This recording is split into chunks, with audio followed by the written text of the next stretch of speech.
March 24, 1945. Combat Information Center, USS Bush, northwest of Okinawa. The glowing phosphorescent sweep of the SG surface search radar painted ghostly echoes across the darkened screen. Radar operator Secondus James Patterson adjusted the gain control as another sweep refreshed the display. Multiple contacts bearing 340 degrees, range 62 miles, estimated 50-plus aircraft, inbound from Kyushu. Commander Roland Westholm reached for the TBS radio handset. Task Force 58 had positioned 16 radar picket stations around Okinawa, creating an electronic fence that no Japanese aircraft could penetrate undetected. What none of them knew was that this technological advantage would trigger the most desperate and determined aerial assault in naval history. The Imperial Japanese Navy's Kamikaze special attack units had trained for one purpose: break through American defenses and trade their lives for enemy warships. The radar picket destroyers would become their first targets, cut through the pickets, and their invasion fleet at Okinawa would be exposed. The mathematics of sacrifice had replaced traditional naval strategy. One pilot, one plane, one ship. The Pacific War had transformed American destroyers from submarine hunters into electronic sentinels. Each radar picket station positioned 15 to 95 miles from Point Bolo, the designated reference point on Okinawa's Zamper-Misaki Peninsula. 7 stations operational by April 1. 9 more activated as the campaign progressed. The USS Laffey steamed through Pacific swells at 15 knots. Her Allen M. Sumner-class hull displacing 2,200 tons of seawater. Commander Frederick Julian Becton stood in the Combat Information Center studying the radar repeater scope. His ship carried 336 men and an arsenal of anti-aircraft weapons specifically configured to destroy incoming aircraft. 6 5-in dual-purpose guns in twin mounts, 12 40mm Bowers in 2 quad and 2 twin mounts, 11 20mm Aerocon cannons, and mounted throughout the ship the latest fire control radars that would make naval history. The Mark 37 gun director with Mark 25 fire control radar, the Combat Information Center represented American technology at its most sophisticated. Unlike the primitive radar plotting rooms of 1942, the CIC integrated multiple radar systems into a unified tactical display. Air search radar with ranges exceeding 60 miles. Surface search capability to 15 miles. Height finding equipment to determine aircraft altitude. Fighter direction circuits linking the destroyer to combat air patrols overhead. The mathematics were revolutionary. Traditional visual gunnery achieved hit rates of less than 2% against maneuvering aircraft. Radar-directed fire control increased accuracy to 20% under optimal conditions. When combined with proximity-fused shells that detonated near targets without requiring direct hits, the defensive firepower multiplied exponentially. Lieutenant Howell Schering commanded landing craft support Large 51, one of the gunboats assigned to support the radar pickets. His assessment was blunt and accurate. The destroyers were bait, deliberately positioned to attract enemy attacks away from the main fleet. Draw the kamikazes to the pickets, vector in fighter coverage, destroy them before they reach the carriers and transports. Aboard the training base at Kenoya Airfield, Lieutenant Yukioki reviewed his attack orders with the pilots of the 2001st Air Group. Operation Kikusui No. 1 floating chrysanthemums, 355 kamikaze aircraft and 341 conventional bombers would strike the American fleet in coordinated waves. The youngest pilot was 17 years old. 7 days of training had taught him to fly in formation and identify ship types. 2 days of takeoff practice. 2 days of formation flying, 3 days of approaching and attacking a target. Navigation training was minimal. The escorts would guide them to the target area. Combat maneuvering was irrelevant. Their mission required only the ability to aim and dive. Vice Admiral Takajiro Onishi had organized the first official kamikaze unit in October 1944.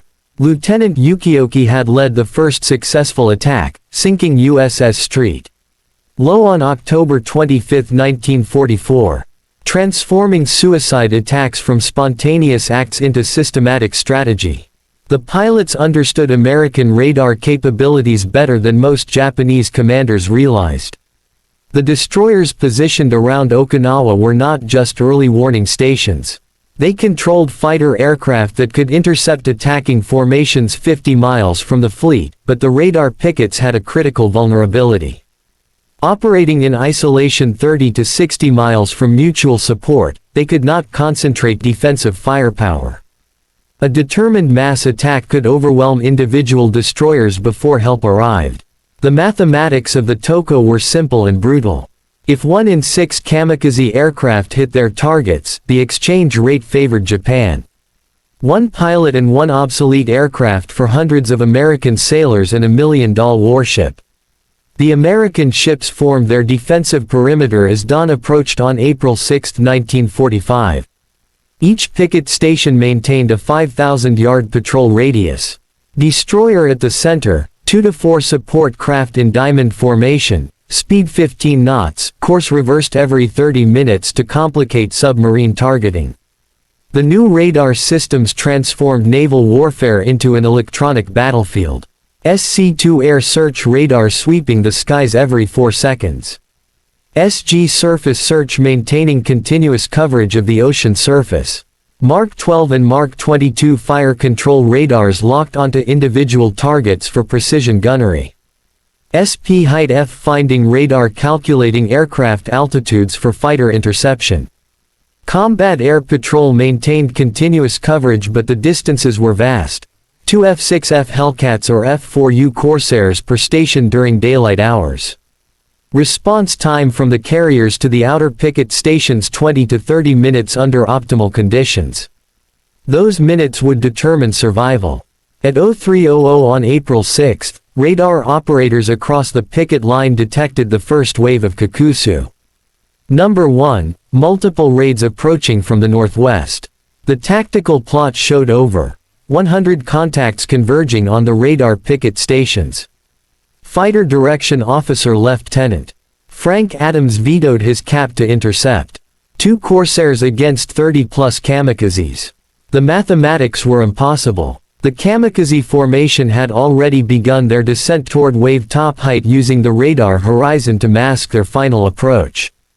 On Destroyer Bush at Radar Picket Station Number 1. The CIC team tracked incoming raids from multiple directions. Raid 1, 40 aircraft bearing 340. Raid 2, 20-plus bearing 015. Raid 3, composition unknown, bearing 285. Commander Westholm had trained his gun crews for this moment. Continuous tracking of assigned targets. Fire when aircraft reached 12,000 yards regardless of solution quality. Maintain maximum rate of fire until target destroyed or passed overhead. No check fire. For identification, anything approaching the picket line was hostile. The Bush's ordeal began at 1500. After shooting down 2 approaching aircraft, a Nakajima B-6N torpedo bomber broke through the defensive fire. The kamikaze struck. Between the 2 stacks on the starboard side, its bomb exploding in the forward engine room. Steam erupted through ruptured lines. 14 men died instantly, but Bush remained afloat. Damage control teams fighting fires while gunners continued engaging incoming aircraft. At 1700, destroyer Colquhoun maneuvered to assist Bush, bringing 4 cap fighters with her. What followed was aerial chaos, 40 to 50. Japanese aircraft swarmed over the 2 destroyers. Colquhoun took her first hit at 1730, A-0 crashing into her main deck. 3 more kamikazes struck in rapid succession. Commander George Wilson ordered abandoned ship as Colquhoun broke apart and sank. 35 of her crew were lost. Bush continued fighting despite severe damage. At 1725, a second kamikaze crashed into her port side between the stacks.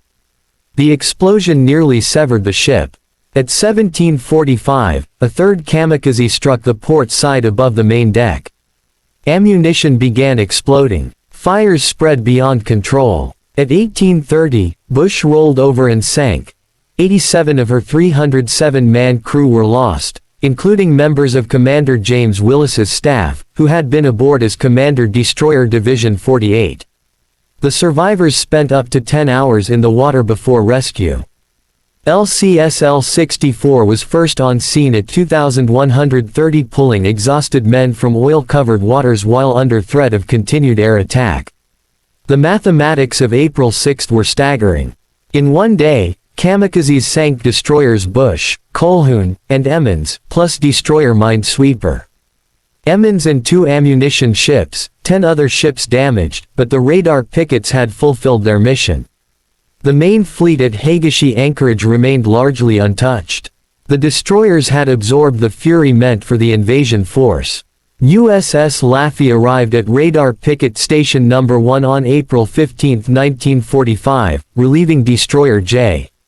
William D. Commander Becton reviewed the tactical situation with his department heads. The Japanese had shifted tactics after the initial attacks. Small groups infiltrating at dawn and dusk. Individual aircraft using cloud cover and rain squalls for concealment. Coordinated attacks from multiple directions to overwhelm fire control systems. The Laffey had survived kamikaze attacks at Lingayen Gulf and Ima, but Okinawa was different. The proximity to Japanese airfields on Kyushu and Furosa meant continuous attacks, no respite, no safe periods.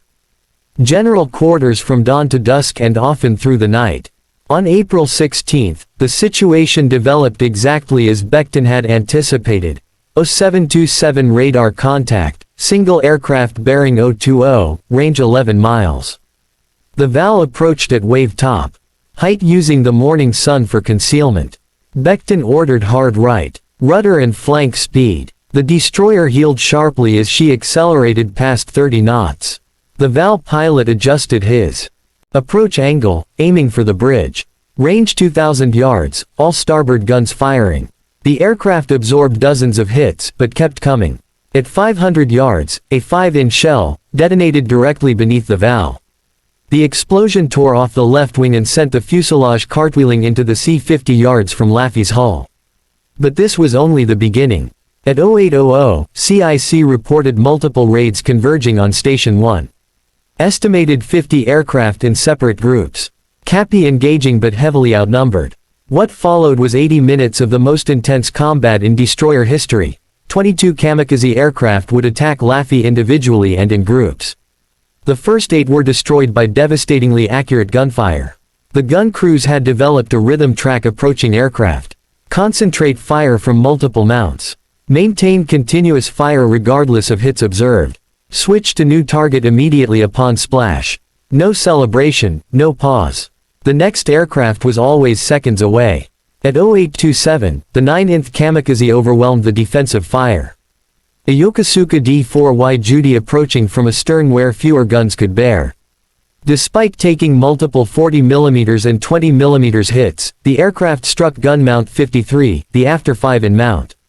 The explosion killed 6 men instantly, including the mount captain, gunner's mate, first class Lawrence Dowski, who had been directing the mount in local control. Fires erupted across the fantail. Ammunition began cooking off. Mount 53 was destroyed. 16th of Laffey's heavy firepower eliminated. The 10th kamikaze struck minutes later. Another duty attacking from the port quarter crashed into the afterdeck house, destroying 2 20mm mounts and their crews. The fires spread toward the after magazine. Damage control parties fought desperately to contain the flames. While gunners continued engaging new attackers, the 11th attacker, a VAL, dropped a bomb that struck between the stacks, penetrating the machine shop before exploding. The blast ruptured steam lines and knocked out electrical power. Half-gun mounts 42 and 43 lost power and had to be operated manually. Rate of fire dropped dramatically. At 0900, Laffey faced her most desperate moment. 4 kamikazes attacked simultaneously from different directions. The overwhelmed fire control system could only track 2. The first VAL crashed into mount. The second struck the port side near the water line. The third dropped a bomb that exploded in the after engine room. The fourth was destroyed 100 yards from the ship by desperate close-range fire. from a 20mm mount whose gunner Seaman Arafat Ride stayed at his position despite shrapnel wounds. Laffey was burning from bridge to stern. Her rudder jammed hard left, forcing the ship into a continuous circle, speed reduced to 8 knots, 1/3 of her crew casualties. 6 gun mounts destroyed or damaged. Commander Becton received damage. Reports from all departments. The situation was critical, but not hopeless. The forward guns still functioned. Damage control teams were containing the fires. The ship remained afloat despite massive damage. When Assistant Communications Officer Lieutenant Frank Manson asked if they should prepare to abandon ship, Becton's response became legendary. "No, I'll never abandon ship as long as a single gun will fire." A nearby lookout added quietly, "And if I can find one man to fire it." 4 more kamikazes attacked in the next 20 minutes. The surviving gunners destroyed 3. The fourth, a Zero carrying a 550 pounds bomb, crashed into the base of the forward stack. The explosion lifted the entire bridge structure before slamming it back down.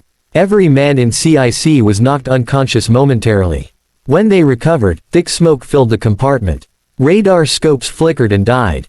For 3 critical minutes, Laffey was blind and mute. The 20th kamikaze approached during this chaos without radar warning or coordinated defense. Individual gun crews engaged on their own initiative. Gunner's mate First Class Robert Carr on Mount 44 spotted the Val diving from 8,000 feet. Despite the mount operating in manual mode, his crew maintained tracking and fired continuously. The Val exploded 500 feet above the ship, showering debris across the forward deck. The 21st kamikaze came from astern, hidden in the smoke of Laffey's own fires. A Kate torpedo bomber at wave height. It aimed for the forward magazine. Seaman Foutrides, still at his damaged 20mm mount, saw the aircraft emerge from smoke 400 yards away. He triggered a long burst, walking traces into the Kate's engine. The aircraft staggered, nosed down, and crashed 30 yards from Laffey's port side.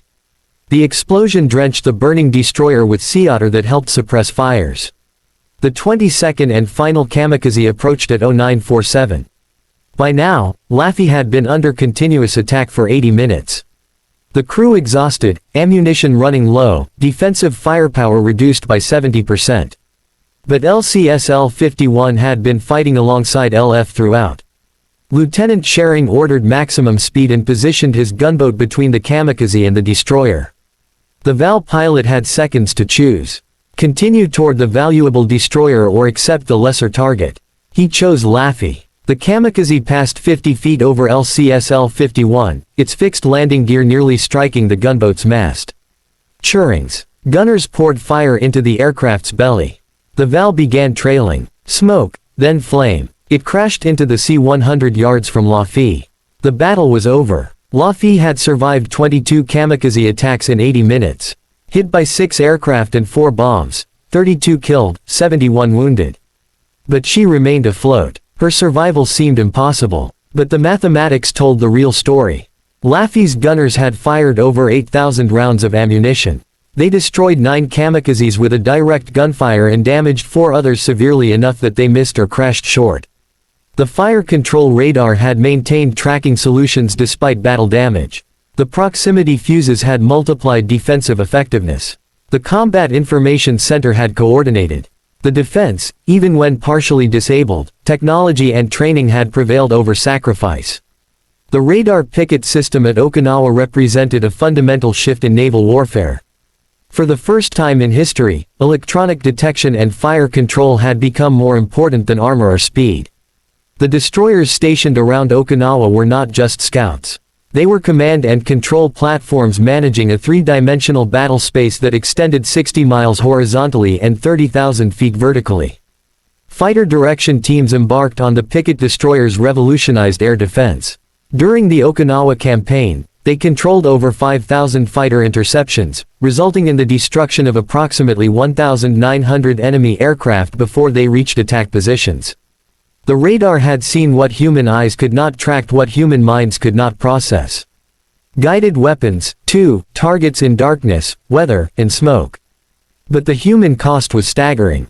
During the 82-day Okinawa campaign, the radar Picket destroyers absorbed the fury of Japanese desperation.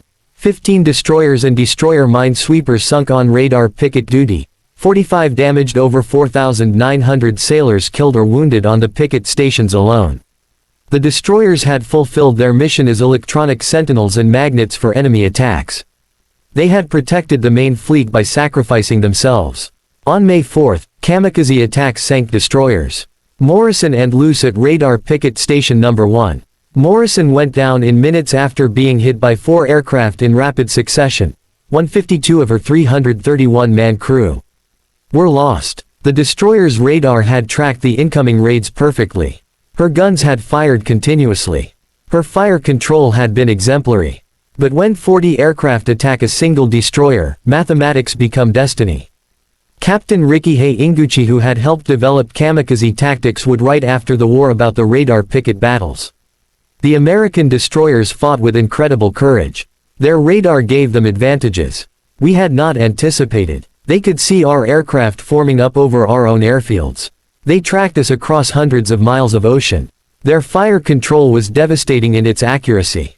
But he also noted a critical observation. We believed the radar pickets were vulnerable because of their isolation. We were wrong. The radar connected them to a defensive network that stretched across the entire fleet. When we attacked a single destroyer, we faced the coordinated defense of dozens of ships and hundreds of aircraft. The technological gap had become insurmountable. Japanese pilots flying obsolete aircraft with minimal training faced radar-directed guns firing proximity-fused shells. American fighter aircraft vector read by shipboard controllers intercepted raids 50 miles from their targets. Electronic warfare had replaced visual combat. The psychological impact on Japanese operations was equally devastating. Pilots who had expected to find scattered, surprised targets instead encountered precisely coordinated defenses. Radar operators in aeron-conditioned compartments tracked their approaches from takeoff to impact. Fighter directors speaking calmly into radio handsets orchestrated their destruction with mathematical precision. The age of the warrior had ended. The age of the technician had begun. By May 11, Japanese naval commanders had modified their tactics in response to radar picket effectiveness. Attacks would concentrate on stations where weather degraded radar performance. Low-altitude approaches using terrain masking from nearby islands. Window chaff dispensed to create false radar returns. Electronic warfare had evolved on both sides. But the Americans continued to improve their systems faster than the Japanese could develop countermeasures. New SP-height finding radars eliminated blind spots in vertical coverage. Improved IFFF systems prevented friendly fire incidents.